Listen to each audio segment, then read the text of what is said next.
বেশ কয়েক মাস ধরে সরকার বিরোধী আন্দোলনে সরব ইউরোপের দেশ সার্বিয়া।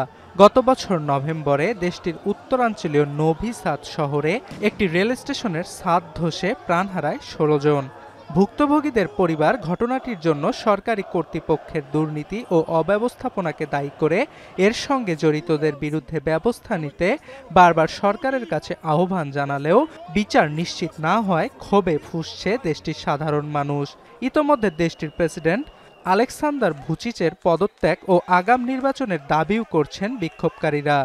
বেশ কয়েকবার পুলিশের সঙ্গে সংঘর্ষেও জড়ায় বিক্ষোভকারীরা, গ্রেপ্তার হয় অনেকে।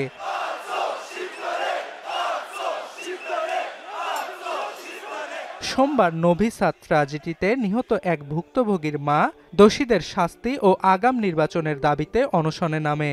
তার অভিযোগ, মার্চ থেকে পার্লামেন্ট ভবনে প্রবেশের অনুমতি পাচ্ছেন না তিনি। এছাড়া আন্দোলন দমাতে সরকার দেশটির পুলিশ বাহিনীকে লেলিয়ে দিয়েছে বলেও অভিযোগ তার।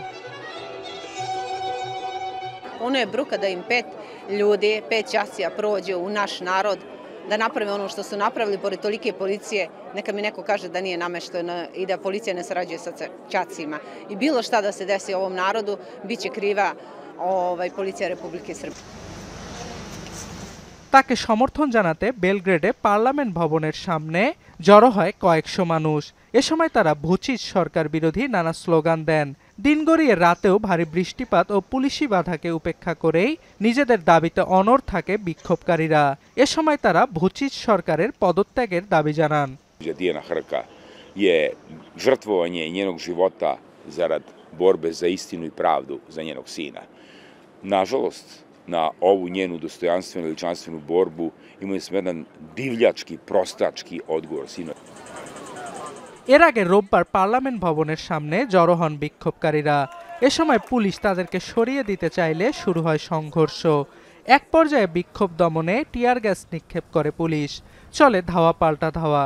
জননিরাপত্তা লঙ্ঘনের অভিযোগ এনে এ ঘটনায় ৩৭ জনকে গ্রেপ্তারের তথ্য জানিয়েছে সার্বিয়ার স্বরাষ্ট্র মন্ত্রণালয়। নভেম্বরের শুরুতে নোভি সাদ ট্র্যাজেডির ১ বছর পূর্তিতে নিহতদের স্মরণে হাজার হাজার মানুষ জড়ো হন শহরটিতে। নিহত প্রত্যেকের স্মরণে ১৬ মিনিট নীরবতা পালন করেন তারা। এছাড়া গত সপ্তাহে ঘটনা তদন্তে গঠিত একটি স্বাধীন কমিশন তাদের রিপোর্ট পেশ করেছে ইউরোপীয় কমিশনের কাছে। তারা জানান, প্রকল্পটিতে বড় ধরনের দুর্নীতির ঘটনা ঘটেছে। তবে এগুলোকে উড়িয়ে দিয়ে সার্বিয়ার প্রেসিডেন্ট আলেক্সান্দার ভুচিচ ও পার্লামেন্ট স্পিকার অ্যানা ব্রোনাবিক ঘটনাটিকে সন্ত্রাসবাদ বলে আখ্যা দিয়েছেন। অর্ণব প্রসাদ, এখন বিশ্ব।